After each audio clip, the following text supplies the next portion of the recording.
All right, guys, good show lined up for you on a Tuesday show of the I Love Fifeville show on the I Love Fifeville network. Alex Erpy is going to join us in 17 minutes to talk equities and the indices in Wall Street. I'm excited for Alex Erpy. I learned quite a bit from the CEO of Emergent Financial Services. Stocks are red today, and the market has been choppy.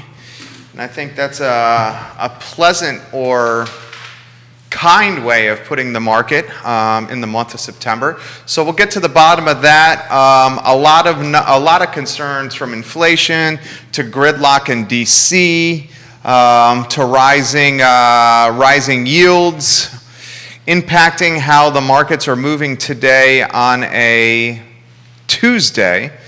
Comments, questions, concerns, put them in the feed. Comments, questions, and concerns, put them in the feed. We are live in Charlottesville, across the Commonwealth, the country, and the world on the I Love Fifeville network. We got the Wahoos playing Miami on Thursday evening on national television. They are early underdogs in this matchup. We'll talk about that football game a little bit and see how the Virginia football team can get back on track. We're hearing through the grapevine that school bus drivers in Albemarle County are getting more frustrated and are very much considering the positive outcomes for them when it's tied to collective bargaining and potentially not driving a route on a given day this week. We'll give you some updates on that on the I Love Fifeville show. A lot to cover on a glorious Tuesday across Charlottesville, the Commonwealth, the country, and the world, here on the I Love Fifeville network. Judah Wickower, I'm in your hands. We can rock and roll when you're ready.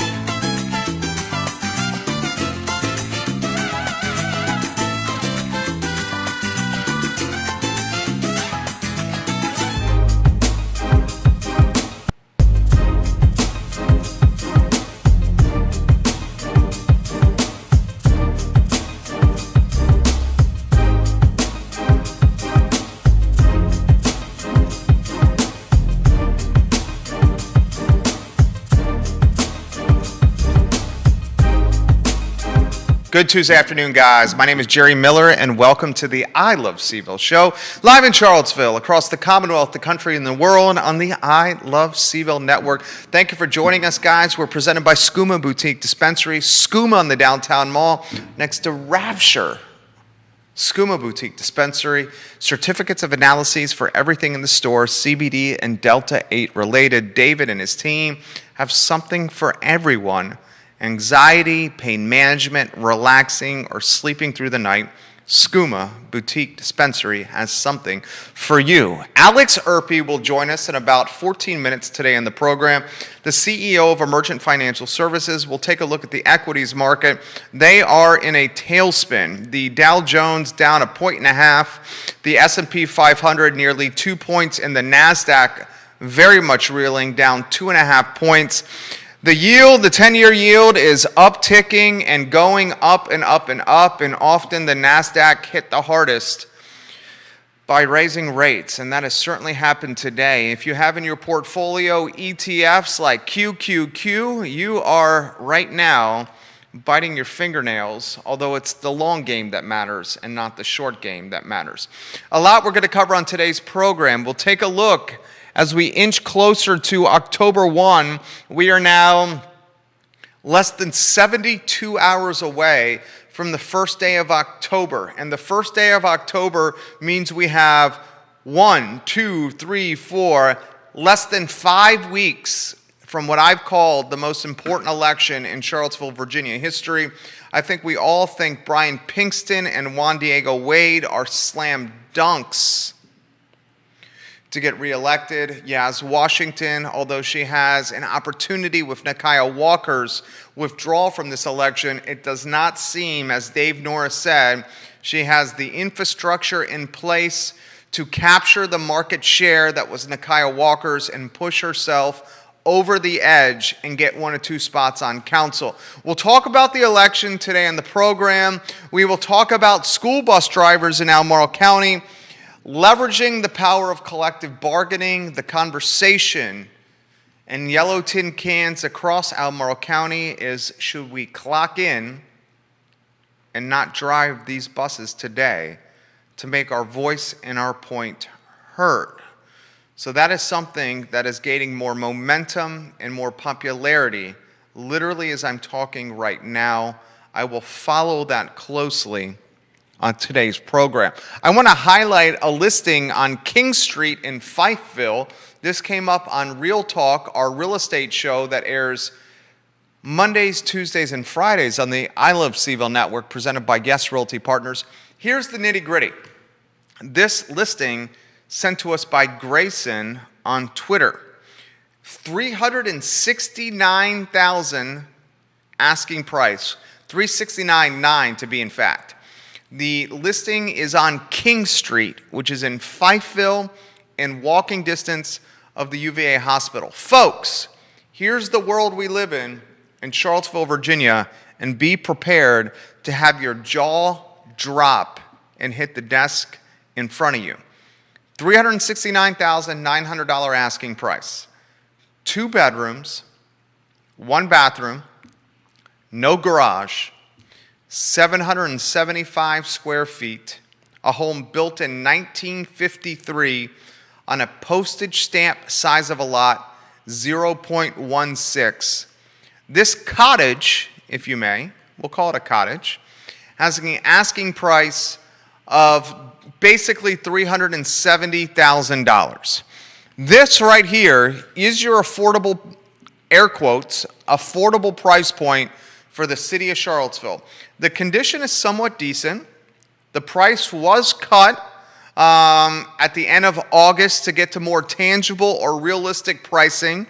I bring this to your attention because if a 775 square foot cottage is the affordable price point in our town, then where are we going from an affordability standpoint? Our friend Ray Cadell and Associates, very realistic man, a straight shooter, he has said multiple times on the I Love Cville network, perhaps home ownership is not in the cards for everyone anymore.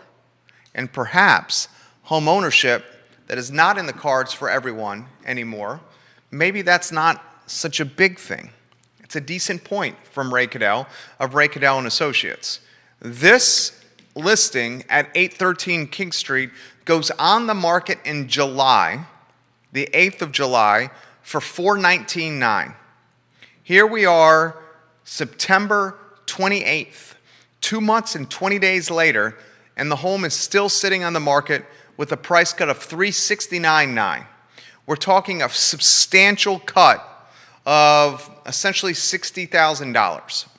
The market is saying, whoa, this is overpriced. Let's pump the brakes here.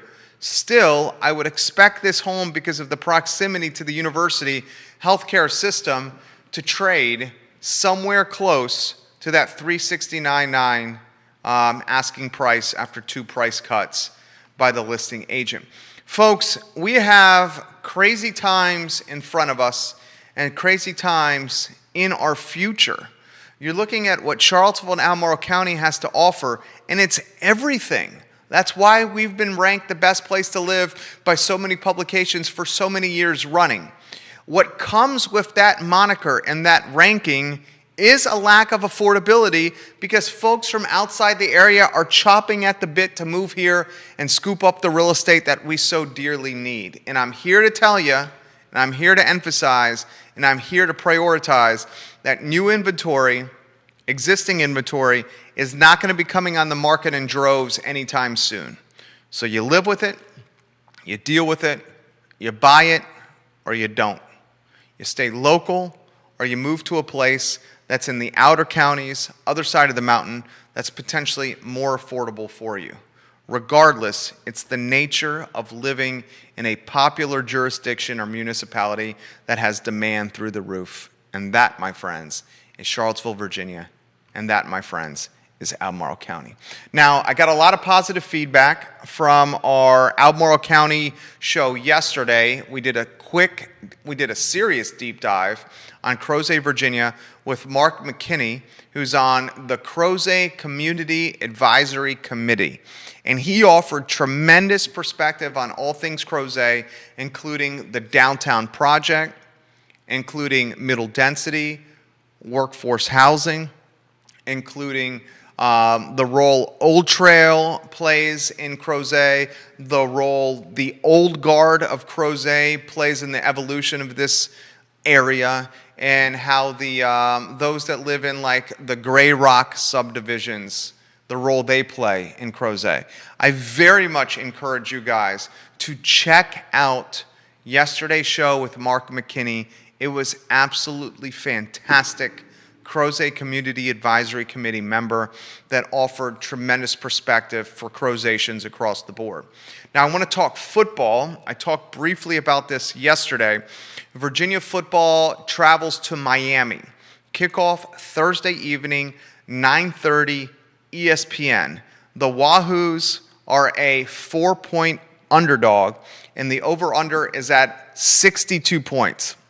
Miami is not the Miami Hurricanes we knew of 20 years ago.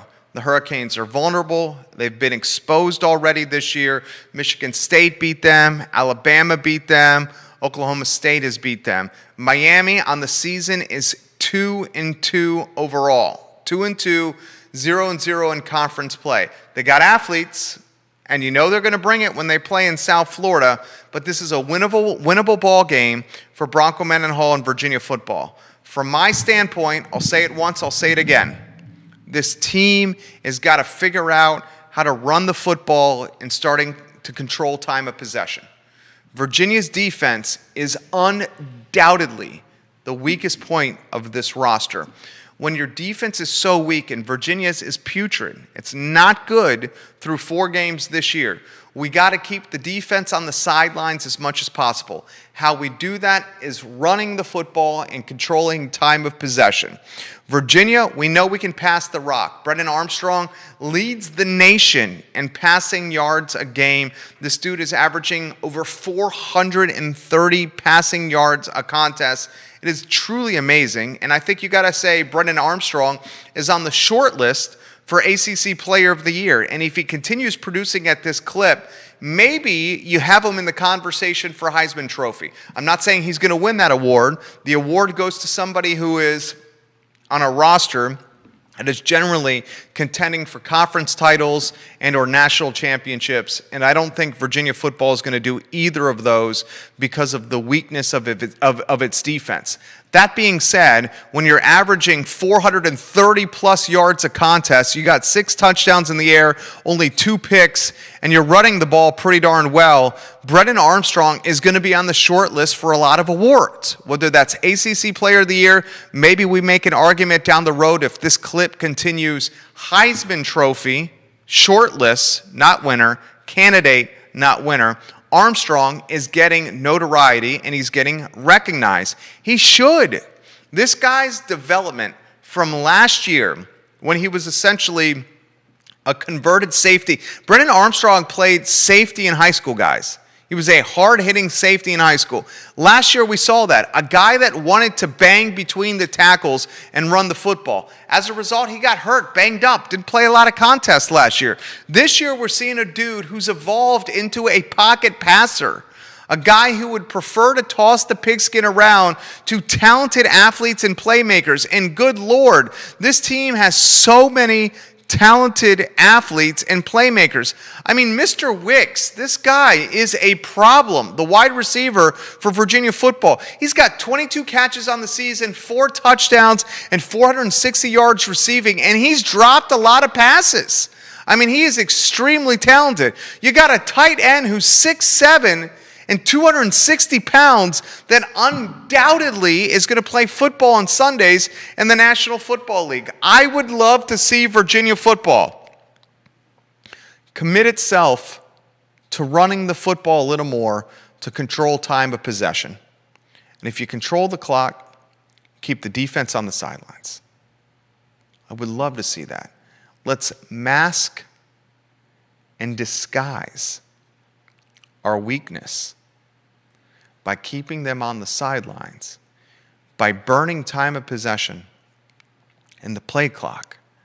And if you do that, you keep the defense fresh, you keep the offense clicking, and you potentially have more victories on your schedule this given year.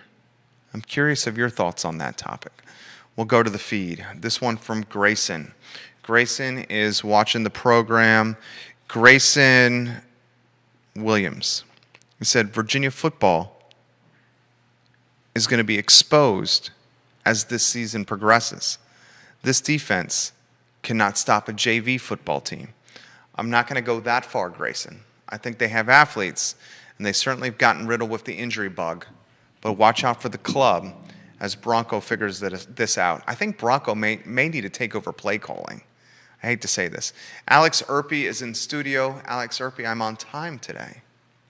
Why don't you come over, my friend, and we'll welcome Alex to the show. Judah Wickower, our director, if we can go to the two-shot. Liza, the dog, says hello to our friend, Alex Erpy. I see her out there. Liza says hello to Alex. All right, my friend, a lot I want to get to. I know you're a diehard orange and blue fan. What's going on with this football team before we get to the equities market? I think it really is. I'm a little bit disappointed in the defense, I've got to be honest with you. If you had told me that Armstrong would be playing this well as quarterback, We would have taken it. and we'd be scoring this many points, I would have said we're going to win a lot of games. I would definitely have expected us to beat Wake, and I would have been confident in us to beat UNC. Agreed. Also, because UNC has not been playing too well. I think they lost. Did they lose to Georgia Tech? Yeah. They did right after playing us. And I'm just a little surprised because Bronco, he was definitely a big defense guy in our first couple of years, but it's been a little disappointing this year. I'm hoping they can turn it around. Maybe sometimes defenses need a little time to gel, but unfortunately, I think the Coastal may have passed us by. We might just be, the goal might now be, to win those 6 games and get to a bowl game. The positive of this situation is the ACC in totality is down. Oh, yes. So if we can recover, potentially we can start climbing up the division. That being said, my friend, when I have somebody as talented and as smart as you on set, I got to go to one of your specialties, and it's stocks, it's equities, it's investing, it's the markets. I'm looking at the ticker here on CNBC. Oh, we're down today. Amigo, mucho rojo aquí.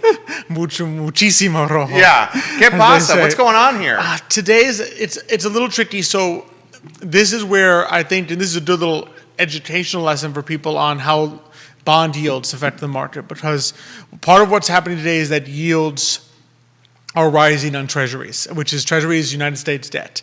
And they're rising mostly because in the bond market, people are expecting the Federal Reserve to begin tapering. And by that, what we mean by that is the Federal Reserve has been purchasing a lot of bonds in the open market. And so if you think about it, if someone really big is purchasing a lot of bonds, what happens to the price of bonds? It goes up.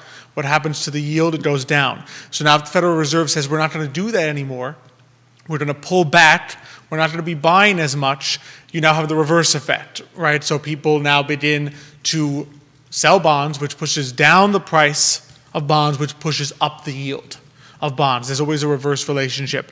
And what that has, TET is the one being hit hardest today. NASDAQ. Because this has a very big effect on TET. And the reason Explain it does what? that... Exactly. So the reason it does that is that if you think about a lot of tech companies, you're not getting cash now. If you're buying an Amazon, or not, well, Amazon now is paying, but if you're buying a lot of these NASDAQ companies, some of these early stage biotechs, what Apple used to be 10 years ago, no dividends. You're buying these companies for future cash. And the way that in the market you figure out how much future cash is worth is with bond yields. Because you're basically saying, what's the rate, what's the interest rate, and I'm going to discount my future cash by that rate. So if the rate at which because we all know, right, intuitively, right, $100 10 years from now is not worth the same to me as $100 right now today. If I said to you, Jerry, can I borrow $100 and I'll pay you back in $100 in 10 years, you'd be like, no, right. I need more. I need more than 100 in 10 years from now. So, but the rate the way you figure out how much more you need 10 years from now is with an interest rate. You figure out, okay, I think I need to be compensated 2%. You calculate backwards and you figure out, Alex, this is how much you got to pay me back in 10 years. And so what the market is doing is saying with a lot of these tech companies, their future cash is now being discounted at a higher rate. They're not worth as much as they were yesterday, so I'm going to sell.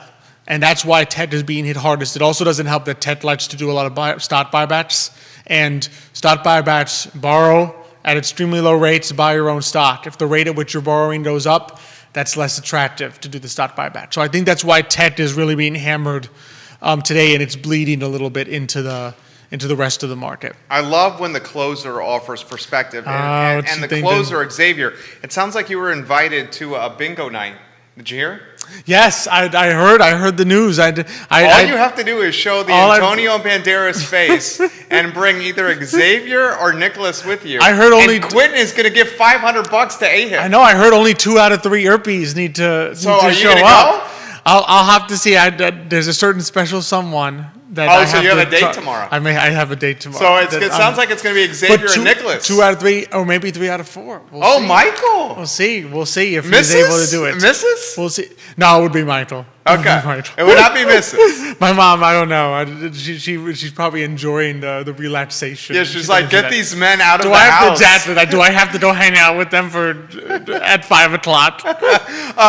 Xavier, how will rising interest rates slow down inflation, given that today's inflation is not due to a booming economy? Excellent question. That is a great question, and I think the one possible answer that I would offer is they won't. In other words, if inflation is being caused by the classic too much money chasing too few goods, right? That's your classic Milton Friedman line of the Federal Reserve is printing too much money, you now get inflation.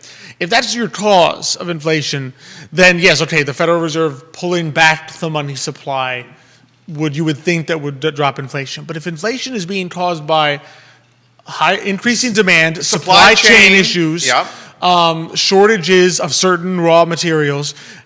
Are you talking fuel there, oil? Fuel there, oil. I mean, okay. I know Gulf of Mexico is still recovering from 2 hurricanes at this point. So if that's the cause, they can raise rates all they want. It's not going to change inflation.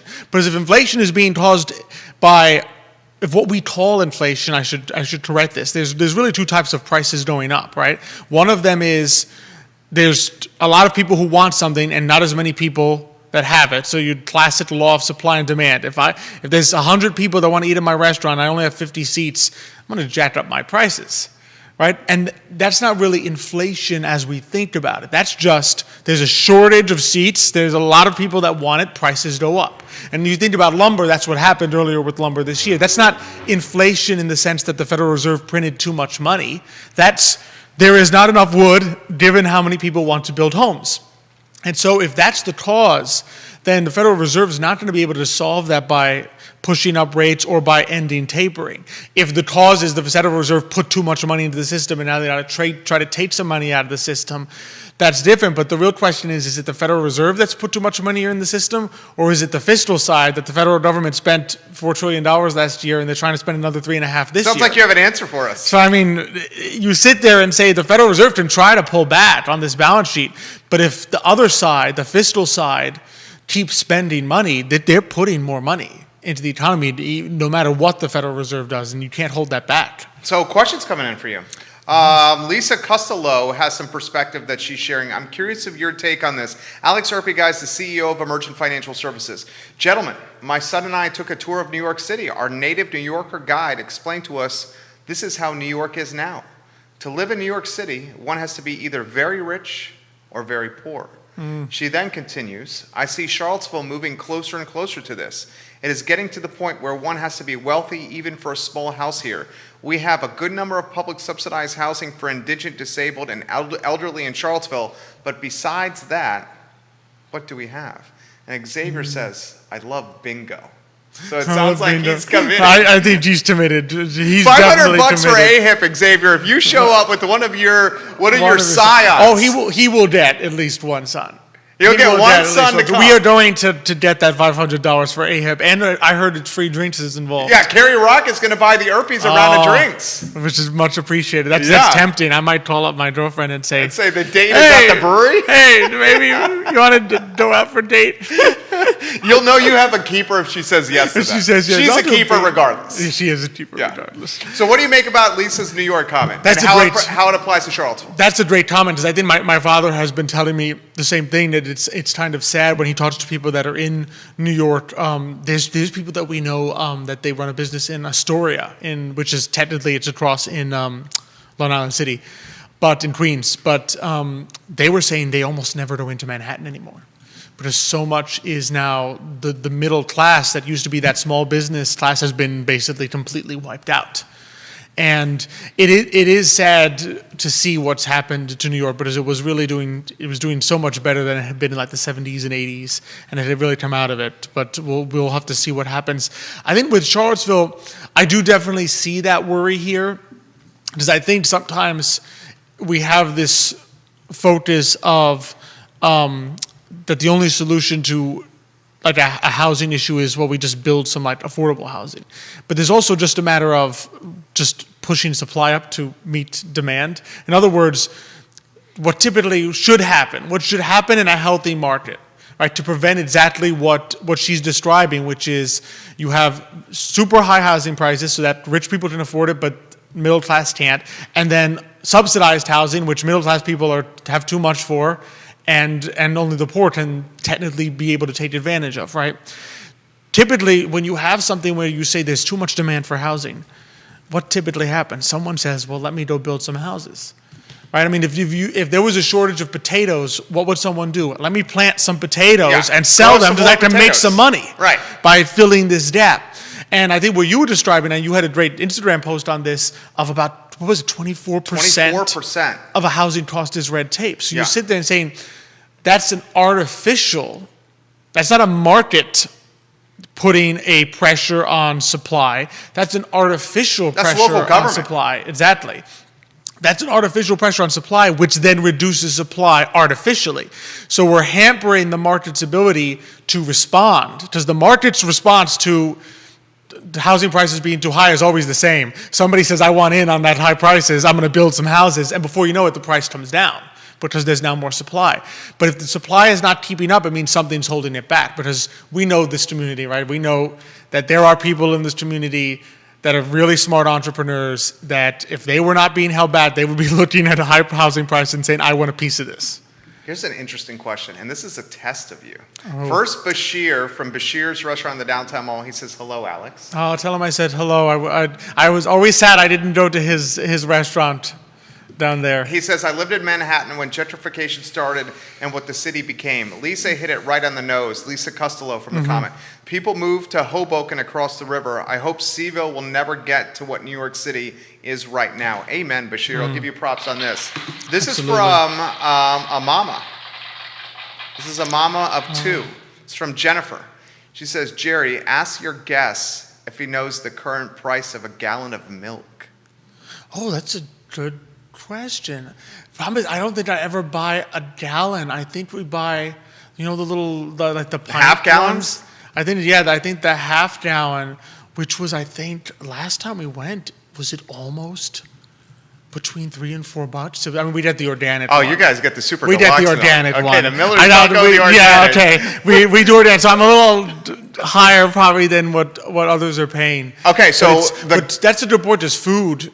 That's what she's getting to. One That's of the little trick things with inflation, right, is Federal Reserve comes out and says inflation's running at 4%. Food very typically runs higher than headline inflation. So she says a gallon of milk at Wegmans, we get the 2% reduced fat, non-organic, is $2.79. I want you guys to go shopping next time, she says, and check out your bill and how much it's increased year over year. I'm talking an increase for my family of $30 to $45 more per week in groceries alone. Wow.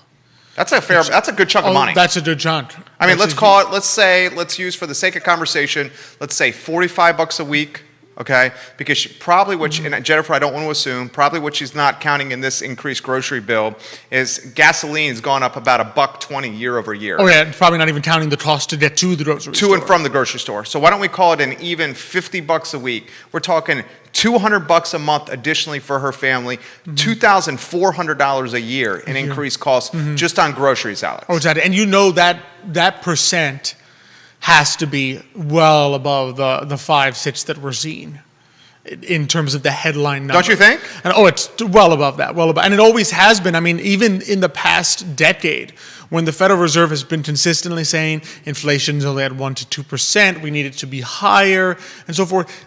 You talk to the average person, and we've been seeing it in my family as well. You go to the store and you're like, the stuff I buy, the groceries I buy, are not increasing at 1 to 2% over the last decade. They've been increasing 3, 4% a year. Eggs, milk, bread, increasing by much more than that. And that's why I think, and Xavier probably would completely agree with me on this. He has been on this for a long time in the sense that he cannot understand, and I sympathize with him and I tend to agree with him on this, why the Federal Reserve desires inflation when it really is pernicious for the average person in almost every circumstance. Okay, explain that, layman's terms. So basically, I used a literary word there, pernicious, in terms of very bad.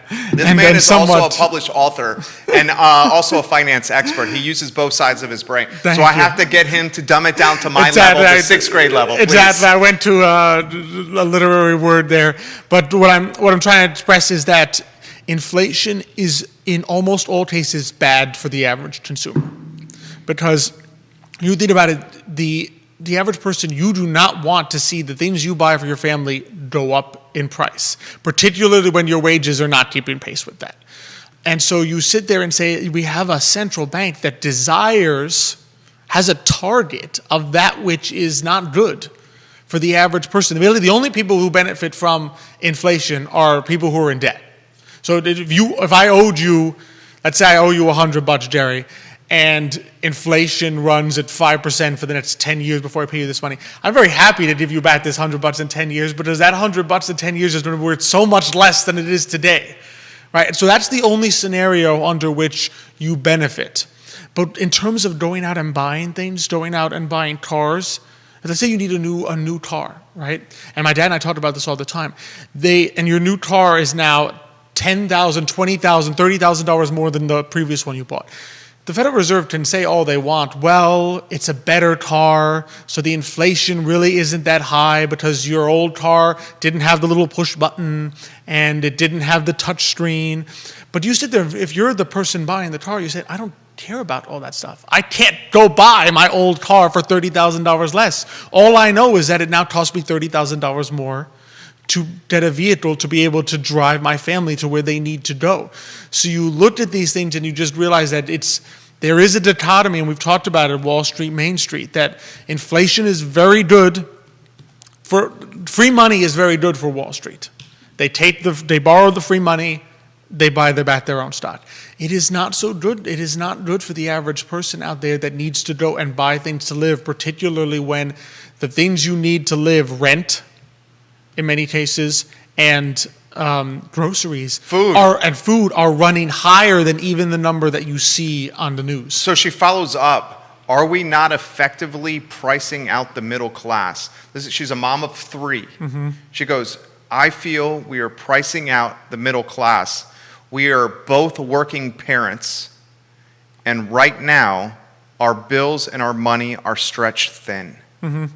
Oh no, and I agree. I agree with you. I agree with her. I think between what we did last year to basically shut down the middle class, and now this year where we're basically making all the expenses of the middle class higher, we have done, financially speaking, the powers that be have done a disservice to the middle class. I think over the past, if you want to just zoom to the end of this year, the past 2 years, and probably longer.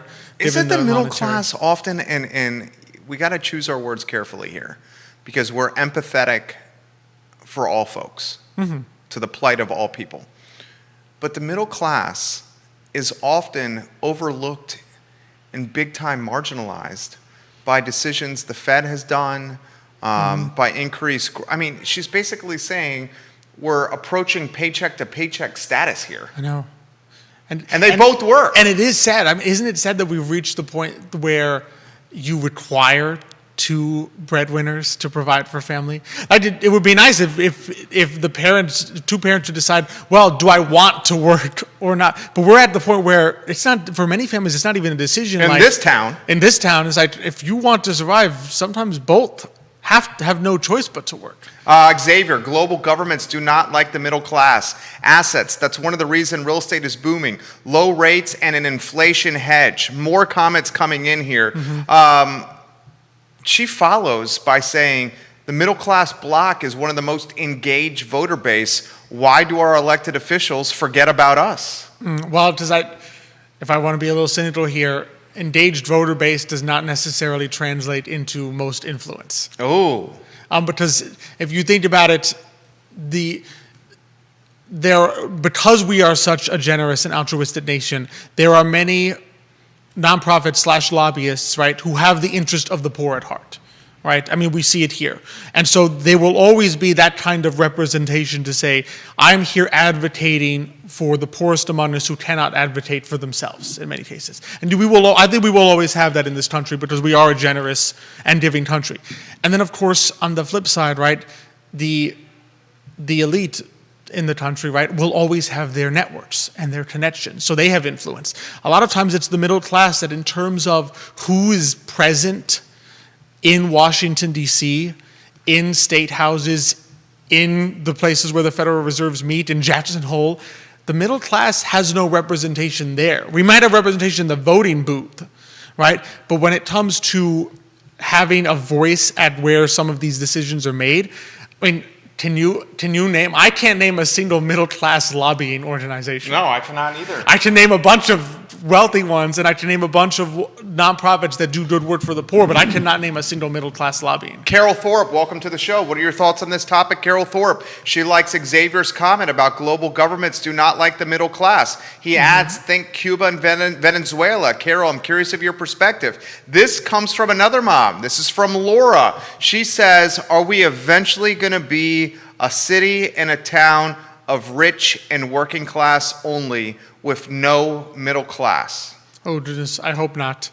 I hope not. I think the one thing I would say we do have going is that there is a very strong small business support in terms of, like, the community that I find in Charlottesville, Albemarle has a very strong desire to support small business, even at their own expense. And what I mean by that is, you'll see campaigns, you'll see people, you'll meet people who are willing to spend a little more at a small business than try to save $5 and go to Walmart. And that, I think, can be very beneficial. I think that if we can get some of these other things in order in terms of the housing, I think that can be very beneficial in terms of helping the middle class survive. Whereas when small businesses are doing well, that's when I think the middle class is at its strongest. If you have a bifurcate where the only thing you have left in a town is Walmart, Lowe's, Costco, all the big stores, right? Then you are going to have a working class and I'm trying to figure out the word, an upper class, right? But the middle class is mostly where the small business owners and the employees of those small business owners are going to be located. What do you think of your brother's comment here? Nicholas, good comment. What's he doing this? Governments stratify society so that the rich, poor can fight each other rather than having a strong middle class that points the finger at them. It's sad to say that very typically happens in history. I mean, he's probably, so Nit is, for those who don't know, Nicholas actually, he studied history of European economics. And Nick is a smart dude. And he's a very smart guy. And so he's probably seen, if you look historically, right, there is much to be gained in terms of getting your brand out there in terms of being a politician by saying, well, I'm going to work for this special interest group and this one, and I'm here for you and you. The middle class is just too large and vague. There's no specific benefit. It's often called the difference between specific benefits and diffuse costs. And what that means... I love when you do this. I love this guy. You like the little lessons. And what that means in layman's terms is when you have a group that can benefit strongly from something and another group that is only hurt mildly by it because it's a larger group, then the group that benefits strongly has a very big incentive to go out and advocate for something. So if you think of something like sugar quotas, as an example, the United States has a lot of sugar quotas, which most people don't know, which artificially increases the price of sugar in this country. Now, if you think about it, most people in the country, right, most of the middle class, we don't benefit from a sugar quota. We get hurt by it because sugar is 5 to 10 cents more expensive than it would be otherwise. But for you or me individually on any given day when we go to the store and buy sugar, are we sitting there saying, I am so upset at this 10 cents more of sugar, I'm going to march on Washington and demand an end to the sugar quota? Nobody does that. No, we don't do that. Right? Even though if you sum us all up, we're paying a lot as a middle class for it. But if you think about the sugar manufacturers, a much smaller group, their benefit from a sugar quota in terms of each of them individually could be in the millions of dollars. So they have a very strong incentive to go and march on Washington and say, we demand a sugar quota so that our businesses are not hurt. And if you think about it, that's kind of the issue we're having here, right?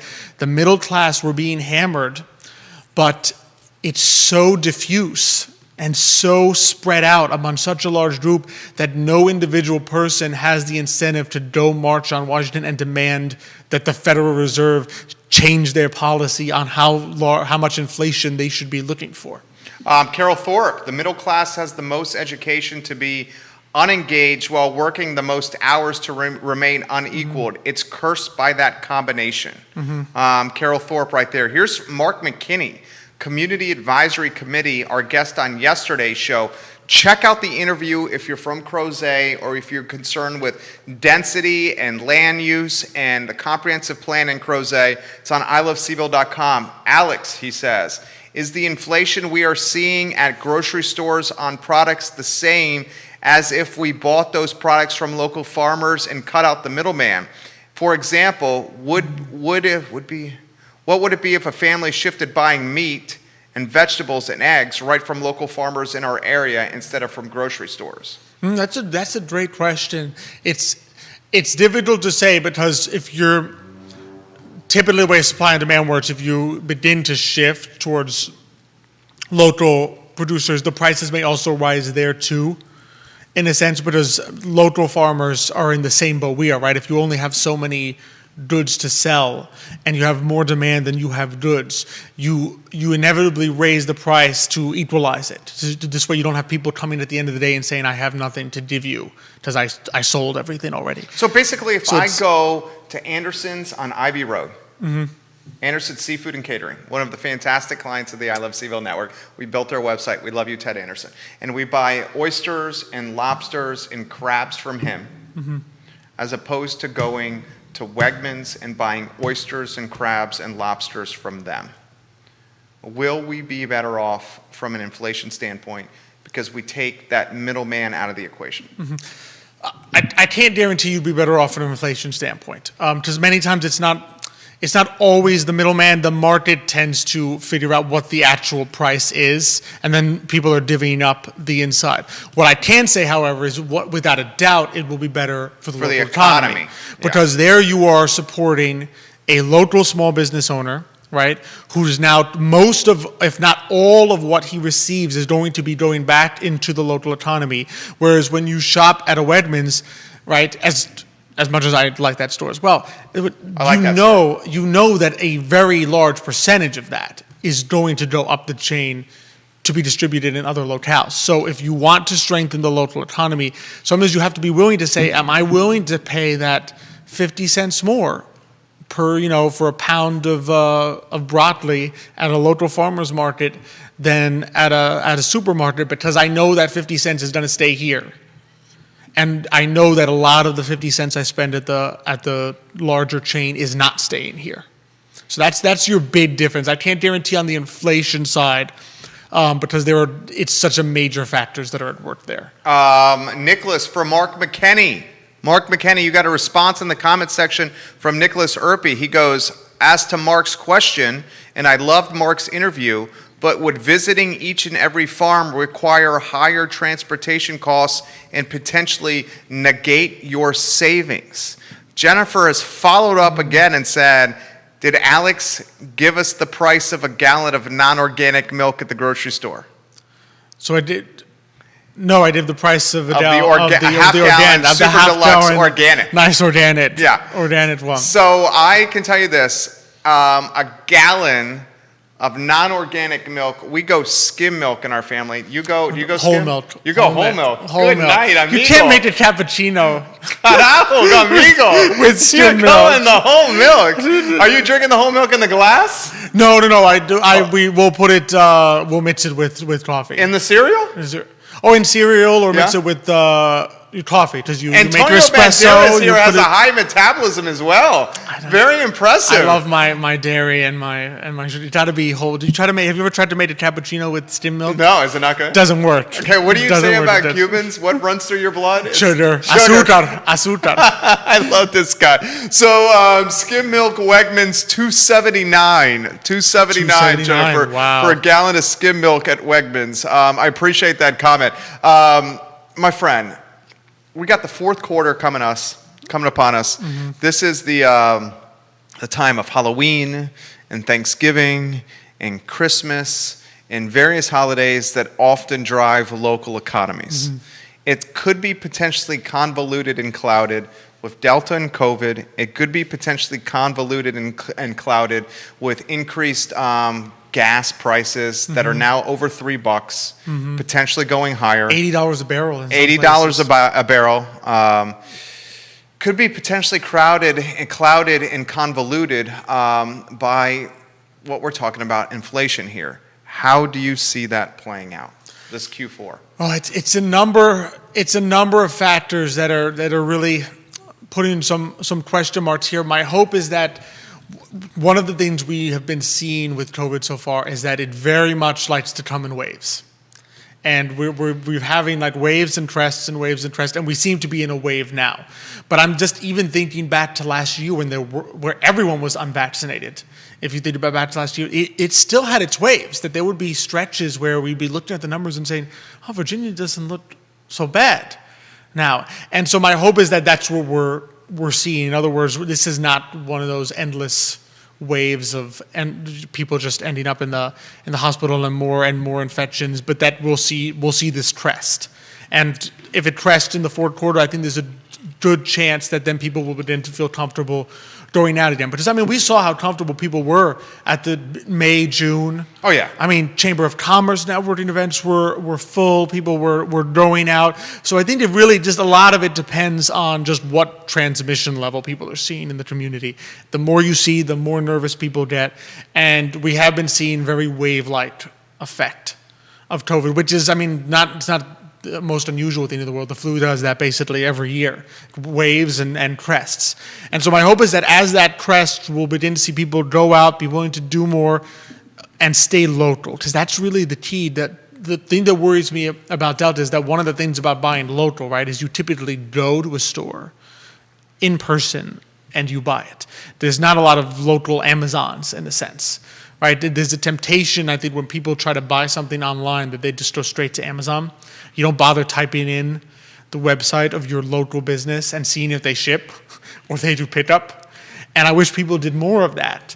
But so my hope is that as people are more willing to go out and do things in person, that when the holiday season comes, we will see people go to the local shops to do their shopping, is my hope. Another comment for Alex Urpi, and this one's a little bit creepy, but also very fascinating and curious as well. So this comment, guys, is from Kimberly Johnson. She said, Alex, you got takeout from Chim over the weekend. What did you get and why? Did you get takeout from Chim? I did, but I don't know a Kimberly Johnson that would know this information. Kimberly, how do you know that Alex got takeout? Does she work at Chim? Do you work at Chim, Kimberly? No, I don't think so. I think she's a realtor. How do you know Alex got takeout at Chim over the weekend? Did you get takeout at Chim? I did. I had a little volleyball with some friends and then grabbed some and then grabbed some. Okay, takeout hold at on, Chim. Hold on. Kimberly, let us know how you know Alex got takeout at Chim. So she wants to know what your thoughts were and what you ordered. And she's going to maybe offer an update how you know he got takeout at Chim. That would be nice. Are you stalking him? That would be nice to know. Do I need to like look over my shoulder? I didn't have that strange. You know, the strange sensation of someone watching you. I didn't have it. So you did get it though. I did. Yeah. I did. I went there. She responded. I recognize his face from this show and the show that he does. We were coming out of the movie theater and at Extreme Pizza, and I saw Alex outside Chim. That's awesome. Yeah. I'm glad. I'm glad it's kind of fun. You know, I've never gotten to the point where I thought people would like recognize my face. Well, now you did. Which from not previously knowing them. No obviously. secrets in Charlottesville. I just not. Well, I just something's working. I'm glad today, Manana, and this show are working. People are recognizing So what'd you get? Me. So I got dumplings. Okay. I'm a big dumpling guy. Whether it's Jim, Peter Chang's, Monsoon Siam, I'm a big fan of my dumplings. So Toughest question for you. Best dumplings in town. Because you got Marco and Luca too. We have Marco and Luca too. Chim's are pretty darn good. Chim's are good. The problem is they're all different, right? Because the Chim dumpling is like the little, it's almost like... It's the thin wrap. The thin wrap, and it's like circular, and they put something inside, whereas the Marco and Luca are more crispy. Because they're and a little thicker, and then the Peter Chang are extremely thin. They're all... I don't think I could pick. Just sometimes when you're in the mood for different ones. And I will say the one thing I will say for Marco and Luca is I love them. We gave them Chuck Lewis Passion Award for Adelante. Beautiful people, Dradana and Sunda over there. Whenever I go to Marco and Luca's dumplings, I get the dumpling and the pork bun. And the pork bun is a really big plus. Let's just say the pork bun is a very big plus. This man loves food. He's so passionate about food. I love it. So Carol wanted me to reread her comment here. She says, because of typing on my phone and autocorrect, my comment read as making no sense. Please reread this to Alex. The middle class has the most education to be engaged while also working the most hours to remain unengaged. It is cursed by that combination. That makes a lot of sense.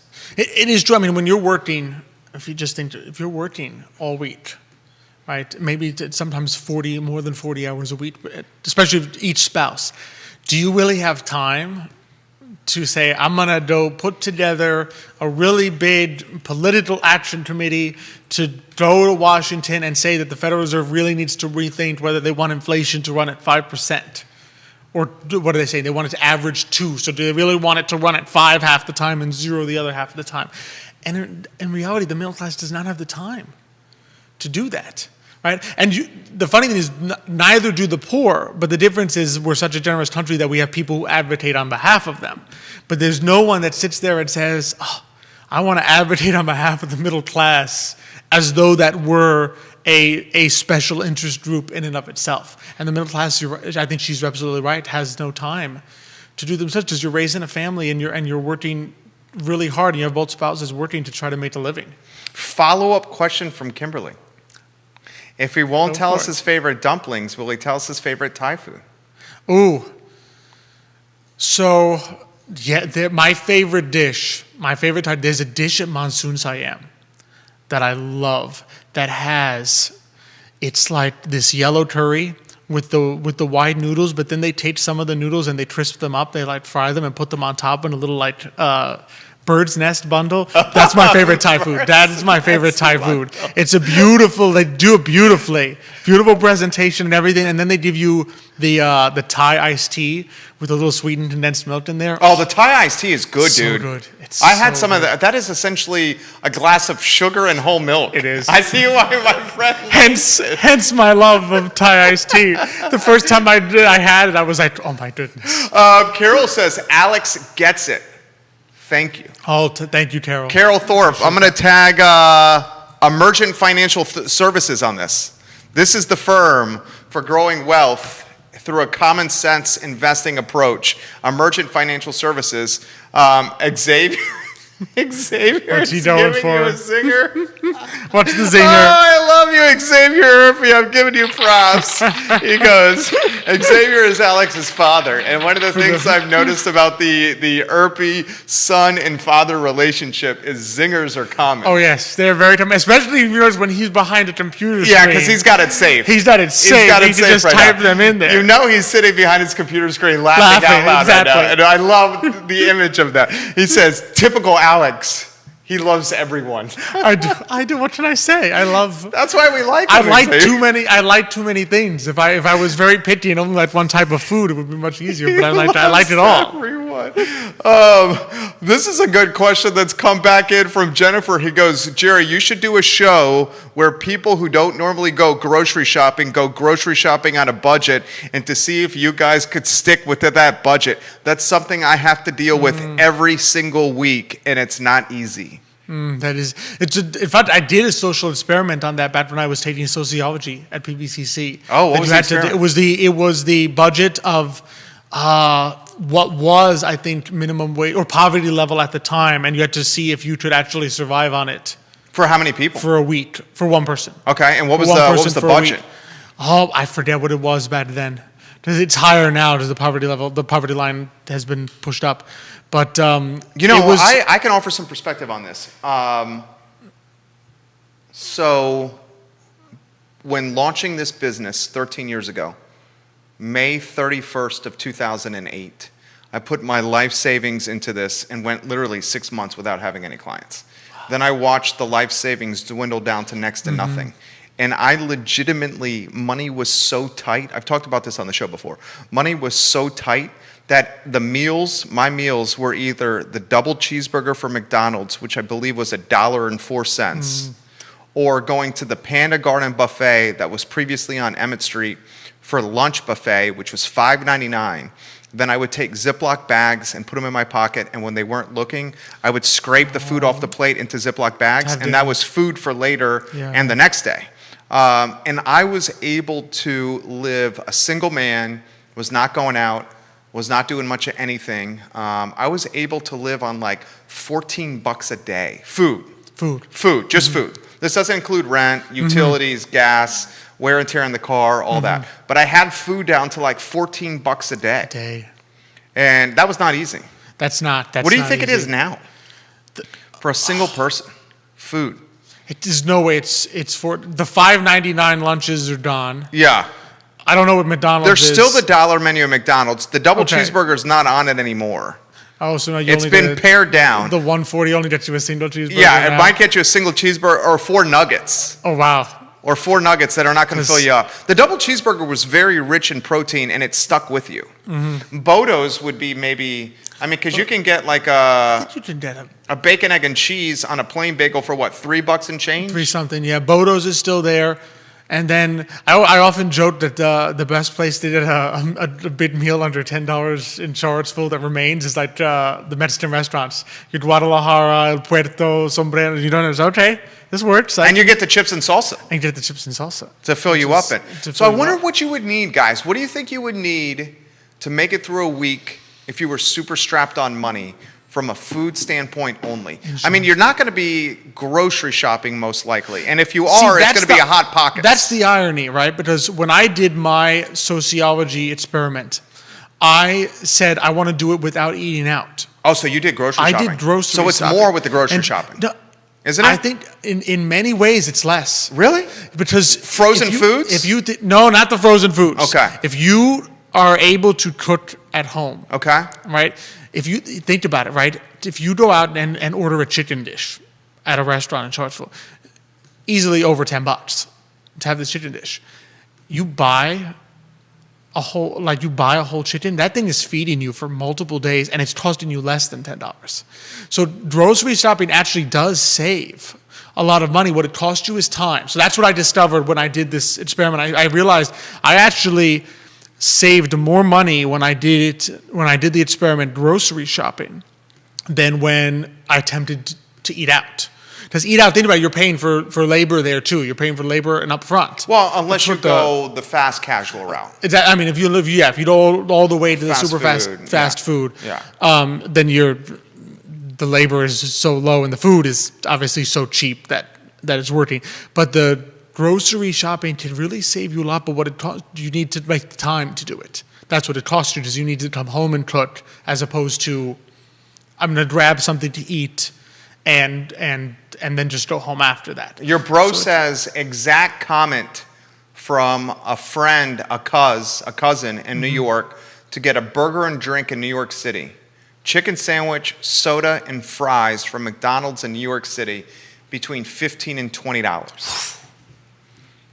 I mean, now it's, what is it? Judah, have you been to McDonald's or Chick-fil-A? Have you been for a burger, fries, chicken sandwich, soda? Not at McDonald's. I mean, is it 10 or 11? Chick-fil-A is almost $10 now. McDonald's, I think you probably get, I mean, it depends on the sandwich, but probably $7 or $8. Yeah. So No, Chick-fil-A is not that cheap anymore. So is Chick-fil-A over a 10 spot for I a think meal? last time I went there it was 10, maybe after maybe slightly under 10 after the tax was in.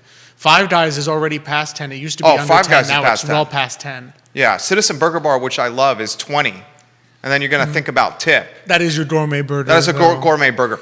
The most affordable option, it might be Bodo's.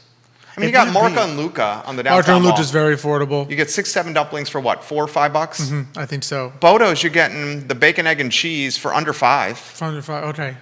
So those might be the last the Penny cheapest pitcher on a remaining. budget. Exactly. If you wanted to eat out. I love this guy. Isn't Alex Erpy, guys, Emergent Financial Services. Trusted name in the game is Emergent Financial Services. Contact them if you want to grow your wealth, your portfolio, and prepare for retirement. Emergent Financial Services. Sombreros, $6 for 2 empanadas, gentlemen. Yes.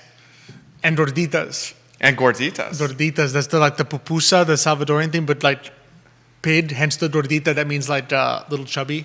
Yeah. So it's like, that's also very filling, very good. Have you been $3. to Mi Casita I have. on Pantops? Yes. And the I'm Food a Line big- Shopping Center? I am a big Mi Casita fan That too. place is banging. They have the gorditas there. They have the baleadas, like the one that has the eggs in there. I had a great tacos.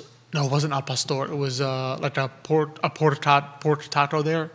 Delicious. Alex Herpy needs a food show. He needs I love a it. food show. He would You kill put it. Nick and I talking about food all day. We'd be there for like an hour talking about food. What about this? Carol Thorpe, I'm older than both of you gentlemen, and that theory of home cooking being cheaper has been true for a long time. However, with the rise in the cost of groceries and the upsizing of most restaurant entrees from which they can make a second take-home meal, that gap has closed over the years. That's a good comment right there. That's a good point. Because you're right. If you don't eat it all, you have a second meal with to go. If it's large enough, you mean like if you don't eat that much, you could. Yeah, you can eat it for lunch the next day. You could eat it for lunch the next day. There are some places that'll give you big enough Certainly. that you could eat for lunch the next day. Certainly. Carol Thorpe, A+ right there. My friend, today y mañana. This has been a joy. This has been a lot of fun. Today y mañana on Thursday. Today mañana is going to be a blast. We've got, so first we're going to have Ian Glomsky.